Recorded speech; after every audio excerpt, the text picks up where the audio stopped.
Once again, I'd like to welcome everyone to the Buffalo History Channel. My name is Doug Ruffin. It's good to have you with us. Thank you very, very much for your continued support of the Buffalo History Channel. Before I go any further, I want to give a shout out to Idris and Alexa Wajed. I'm wearing their newest t-shirt, Love Wins. They sent me some, I want to thank them for the merchandise that they sent me from their business, eatoffart.com. They are some very talented artists within the Buffalo area. Definitely go to eatoffart.com and definitely support their business. Thanks a lot to Idris and Alexa. Now, joining me today, I'm very honored to have the family of James Scott. You know James Scott, the owner of Scotties Steakhouse. Now, just to give you some background, on Facebook for the past several years, I posted that newsreel of Jefferson Avenue businesses and of Scotties Steakhouse. And for the past several years, people have shared that video, screenshotted different images from that video. Well, today you're in for a special treat. Today you finally get to hear the story behind the newsreel. And I am happy to be joined by the daughter as well as the granddaughters of Mr. James Scott of Scotties Steakhouse. Ladies, welcome to the Buffalo History Channel. Hello. Thank you. Okay, for our audience, can you give us your names? I'm Judith Smith. James Scott was my father. Okay, I'm Kristen Smith. I am Judy's daughter. okay. And I am Michelle Scott. I am also Judy's sister's daughter. So my mom is the middle child. Okay. Well, I'm glad to have you all with us. Let's just start from the very beginning. Can one of you, maybe Judy, you could give us since he's your dad, can you give us some background on your father and what made him start his business and what was his beginnings as a chef? Well, he was always interested in cooking, and from stories that I used to hear over the years, we used to take vacations we had relatives in Philadelphia and in South Carolina, where my mother and father were from. And they had different sandwiches and things that we always used to get when we would take those vacations. And since my father was a chef, that was his interest. He was always interested in, when something was really good, he would, for lack of a better word right now, he would just dissect it to see, what made up the great taste and everything. So I guess over the years, taking those vacations, he was putting a lot of information together because he always had ideas. He always wanted to go into business for himself. And he was a chef in a few of the hotels in his early days in Buffalo. And then he decided to open his own business. And I am remembering some of this because I was very young when he opened, actually. And so some of the foods that we used to get when we would travel and visit our relatives, he just put all of those ideas together. And being a chef, he created some of his own things, namely the steak sauce that he used on the sandwiches when he opened the business. So that was kind of the beginning. He put his own ideas together, and I guess he got the backing to open the steakhouse. He started very small, but I guess just being what they were and how good they were, the business took off, which was really good. Typical of the new breed of black businessman is James Scott, who started a sandwich shop on Jefferson Avenue, Scotties Steakhouse, 9 years ago, with a little money, but some very big dreams. Say I have worked at least 19 hours a day to try to make this business a success. And owning a business is really not fun. You have to work at it. I've had failures in other business ventures, but to point out the one fact that if black people hope to achieve success, they would have to have hard work and dedication. And after 30 years in the hotel and restaurant business, I'll find out that the only way that you can make it is to be your own boss and help your people. And then he just kind of built the business from there. So he started with the one steakhouse at 1390 Jefferson. And when it became such a success, and then he went on to open another store. And eventually over the years, he was able to amass 5 stores. It was 5. It was 7. Yeah, he had 5 businesses. And One of them was the king of seafood, correct? yeah, that was the second store, I believe, that he opened. It was called Scotty's King of Seafood. My grandfather started his seafood in about 1965-66.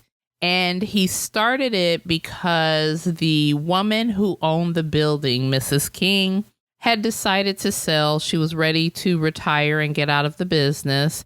And so he was interested in expanding his current business.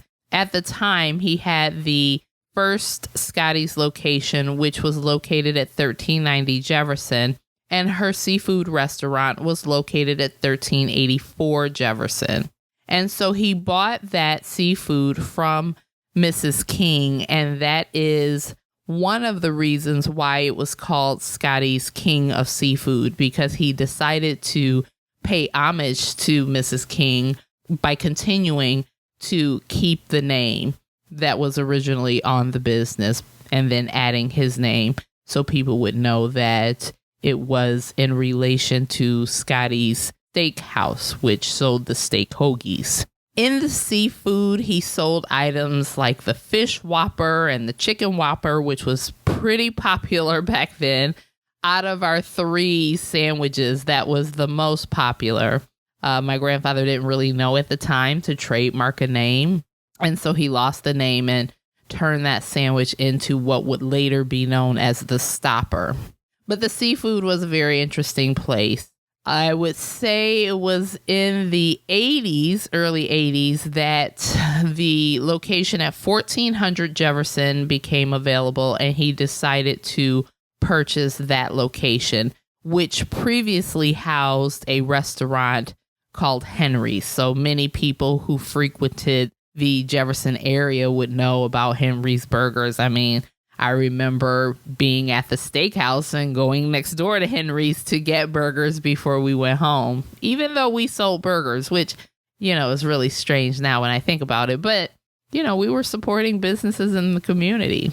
But again, the seafood was a wonderful place for me because it's where I spent most of my childhood. My mom worked in there. It's where my grandfather's office was located upstairs. It was the place where, when I mentioned in the video, we walked the plank that was in the seafood. And so that was always a very interesting place to be served great food. I always thought it was very interesting that it was called the seafood, but he sold ham, subs, and fried chicken dinners, and a number of items that were on that menu, all very separate from what was going on at the steakhouse. There were great memories there at the seafood. I know that prior to him buying the 1400 Jefferson location, though, Mrs. Lovett had it. And I don't know if anybody remembers Mrs. Lovett, but she had it and she sold seafood. And after he bought it, she continued to work for him for many years. Even though it was previously her business, she continued to work inside of the seafood after he bought it for a very long time.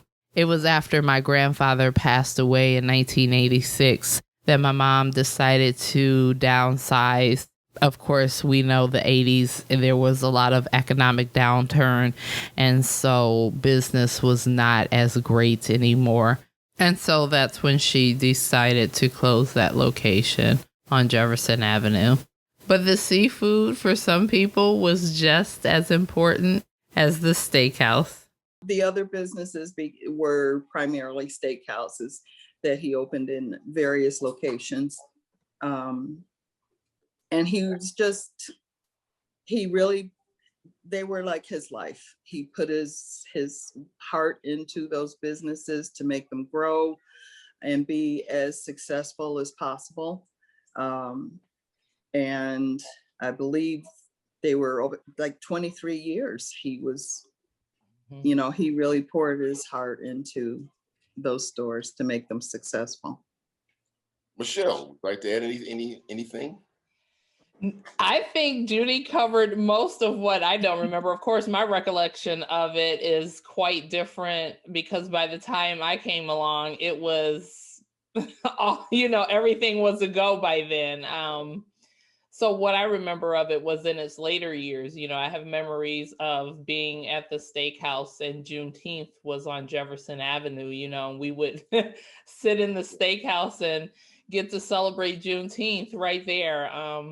I remember things like being in the steakhouse with my mom while she was working and getting phone calls that Rick James was coming, and my grandfather had to go lock the door and get the sandwiches that were on the grill out the door because Rick James, was ordering like 50 subs. He needed to fire up the second grill because that was like the only time I think I ever saw my grandfather get on the grill and cook some sandwiches. It was so I have heavy artillery, huh?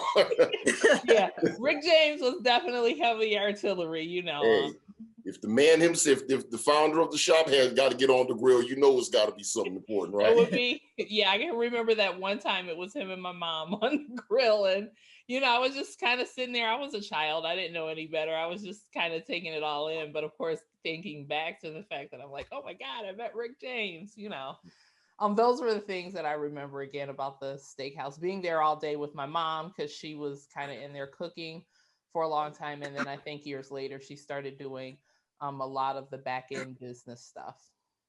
Kristen, anything to add? Nope, I was 3 months old when he passed, so everything was before my time. Before your time. Okay.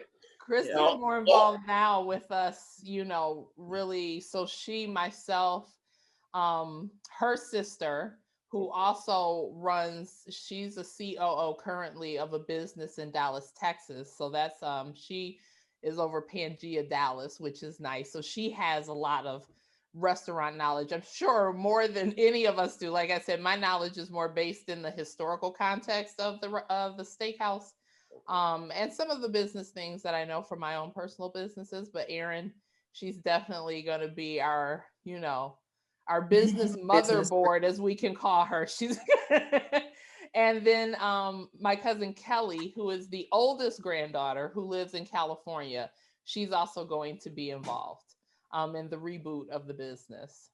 Okay. Now, and I have to do an honorable mention, and I have to do this on behalf of my dear Masonic brothers. There was another man that was also on that grill. Yes. His name was Wilber F Banks. Thanks. Yep. Can you share your memories of Mr. Wilber F Banks? I'm pretty sure Judy has a lot more memories. Yeah. Well, once again, I actually, during those years, I was still relatively younger, a lot younger. So I just remember that because we just called him Banks. Yeah. And I remember he and my father were very good, very close friends. And I remember Banks worked in the business also for quite a number of years. Our families were really good friends. And I guess he and my father, they shared a lot of information. So I'm not exactly sure, just how much or what kind of ideas he may have contributed to the business.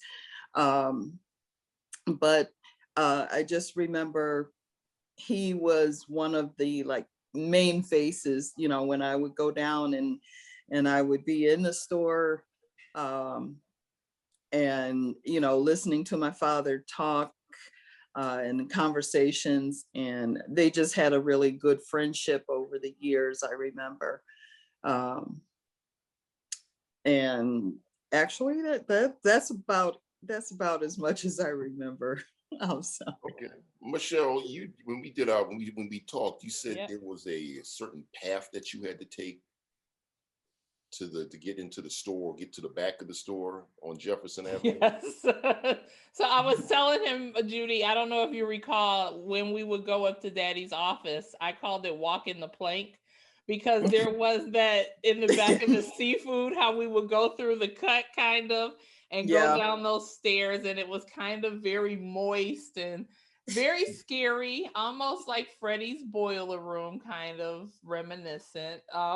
Maybe not quite that bad, but it was a little scary back there. But yeah, we would walk the plank to his office, and then we go up the stairs, and he had a full office up there, and I know I definitely spent a lot of time up in that office with my mom, and walking that plank there. So I wasn't sure if Judy remembered the plank.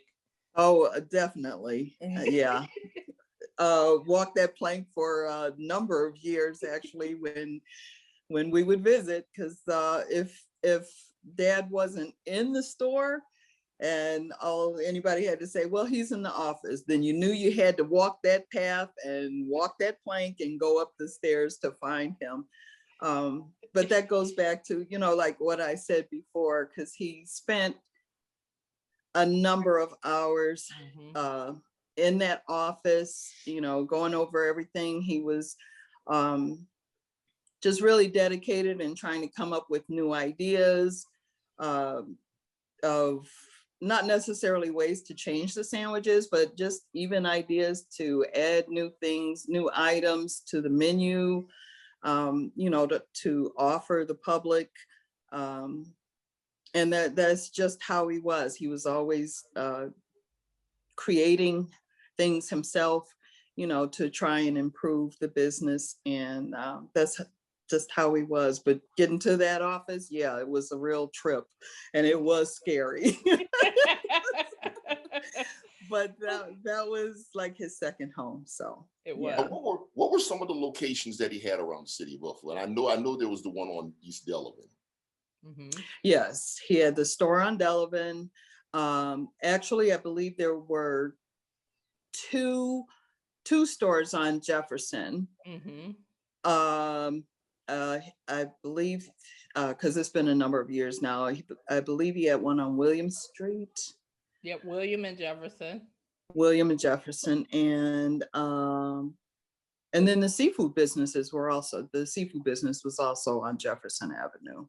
And then he had the one on Genesee Street. Genesee, yes. I forgot about that one. And then he had the one on Bailey years ago, where the McDonald's used to be, on Bailey and Hewitt, after he closed down. Do you remember that one, Judy? Yeah, the one on Bailey, because that was the last one, right? When did he close down officially? So the steakhouse officially closed down, I think, in 1996. Okay. Yes, because my daughter was 2 at the time. Okay. So before we get into what you're getting ready to your efforts to bring everything back, what was been the response to one of the biggest things that's always been talked about is the sauce? Even when you made your announcement, people just go on and on about that sauce, and we'll just get into it. How you're getting ready to bring everything back. What made you want to bring everything back? So, there's been my friends who I've grown up with, they knew who I was. And so after it closed down many times, and I'm sure Judy's the same way, our friends reach out to us when they come by, and we make them sandwiches. Like, I know I've been at Judy's house and we've made sandwiches for family when they've come from out of town. I've made sandwiches for my friends. I think for us recently, Kristen and I just got to discussing the fact that there's a legacy there, so it's a perfect storm. There's a culmination of things happening in Buffalo. So there's a resurgence of this almost, you know, throwback to Black Buffalo and what that used to be as far as businesses. And then, you know, the Young family, I saw them with, you know, with the wings, and you know, so there were a few things that were going through mine. And I think that's when Kristen and I really got to talking. I reached out to Kristen and I thought, you know, we need to do something with this. All the granddaughters are very smart. We're all have skills and talents that can really allow for us to make the business a success. Like I said, Erin is our numbers girl and she is on top of it. And Kristen is definitely has great talents as far as her communication skills. And our cousin Kelly is a great creative talent. You know, and I know how to make the sandwich. So, you know, you tie all of that together. And I think we could really be successful and bring the people what they've been asking for. I mean, you know, I know there's steak sandwiches that are around town, but, and I've had some of them. Right? Make no mistake. I have gone out and purchased steak sandwiches and they've been good, and I'll eat them when I don't feel like cooking my own, but that's not too often. So I know, you know, it's like the people want it. It's been a long time since they had a taste. I had a friend not too long ago, I made a sandwich and her husband was like, no, I have one from another place that was in town. And she got home and he immediately came back over and he was like, I forgot what Scotties taste like. He said, it's been so long that I've been comparing a lot. This, you know, he said, oh, these do taste like Scotties. He said, but when I had the Scotties sandwich, he said, I knew there's nothing that tastes on the website. I put the best steak sandwich ever because I'm sticking by that. No matter where I've been, no matter how great of a sandwich I've had. And of course, I'm probably biased, but there's not been one to beat. There's not been one to beat my grandfather's sandwich. I think, you know, if I could just add, I've had the same experience actually, because I've been here in Charlotte for a number of years now, for 9 years. And I'm sure it's well-known knowledge. There are a lot of Buffalo people here in Charlotte. Yeah. Yes. And when I've gone to different events and I have friends who refer to that, and you know, I have a friend who will say, you know, well, you guys remember Scotties, and well, this is his daughter, and you know, it goes on. And the response that I've always gotten is, oh my gosh, you know, yeah, we remember Scotties and we've had other steak sandwiches, but they're not Scotties. So, I mean, that's always really nice to hear. And I just want to add, you know, when the girls were talking about doing this, I'm sure my father would be very, very proud, because he is so well known, and not just in Buffalo.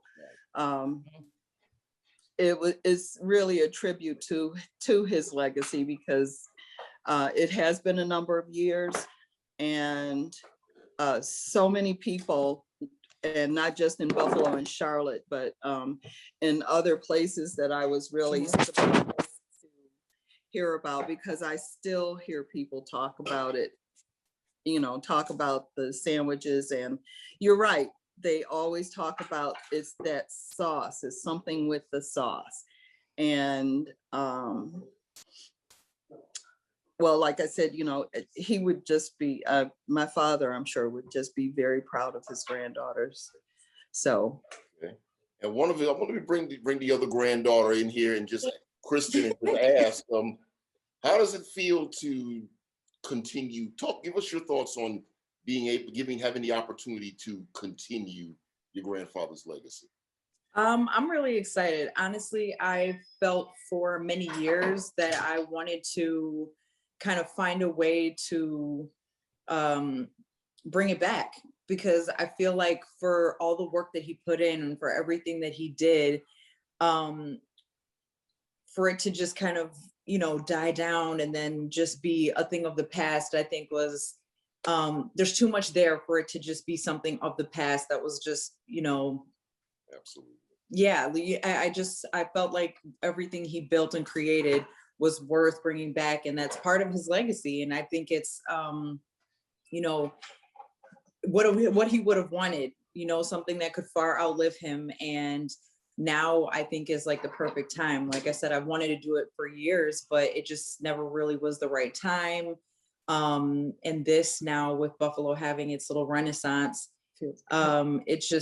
it's everything's coming together perfectly now for it to be the best time for it to happen. Okay. So Michelle, talk to us about what the process, you're in the process of trying to get everything off and running. I know we talked about this last time. Share with our audience what some of the challenges are and what the process has been like.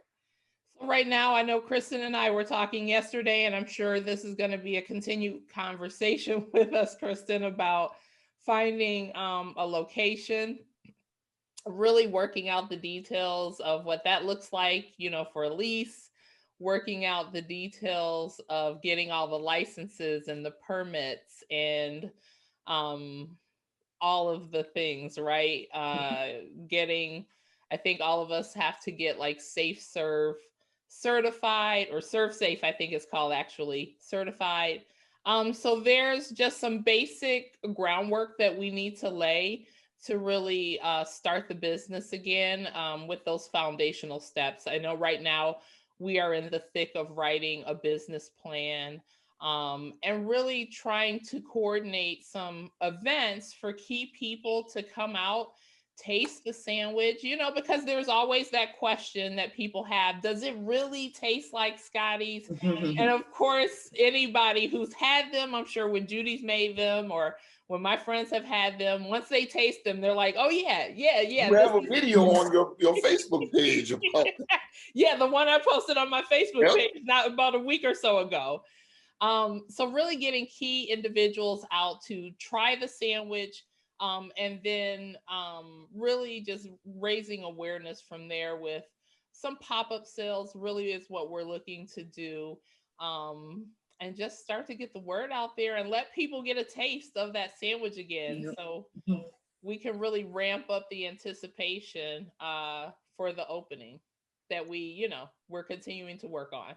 So in closing, while everything is in the works right now, is there anything, how can they get more information? Is there a website? You said there's a website that you have? Yes. So right now our website temporarily lives on my personal website. We are in the process of offloading that to its own site after we work out some logistics. But right now, they can go to the site. So it's michellevscott.com.